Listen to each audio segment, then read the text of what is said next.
Hello, আমি অন্তরা। আজকে আমি আমার একটা দিন তোমাদের সকলের সঙ্গে ভাগ করে নিতে এসেছি।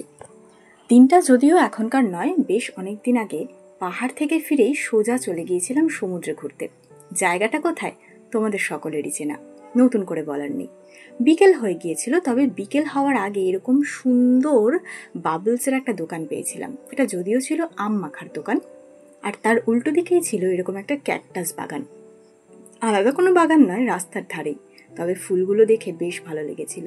আর ক্যাকটাস বাগানের সঙ্গে ছিল এই বাগানটা। কি গাছ ঠিক চিনি না, কেউ জানলে আমাকে জানিও। আর এই যে সমুদ্র, তোমরা কোনো না কোনো দিন নিশ্চয়ই সমুদ্রে গেছো। সমুদ্রে গেলে তোমাদের কি মনে হয় কমেন্ট করে জানিও তো। আমার কিন্তু সমুদ্রে গেলে বেশ সাহস পাচ্ছি বলে মনে হয়। সমুদ্র এত বিশাল, এক একটা ঢেউ এসে আছড়ে পড়ে, কিন্তু কখনো হার মানে না। এটাই বোধহয় আমাদের প্রকৃতির থেকে শেখা উচিত, তাই না? আমরা শিখতে পারি বলতে পারো। সন্ধ্যের সমুদ্র আরও শান্ত, তবে এর শব্দটা আমার ব্যক্তিগতভাবে ভীষণ পছন্দ।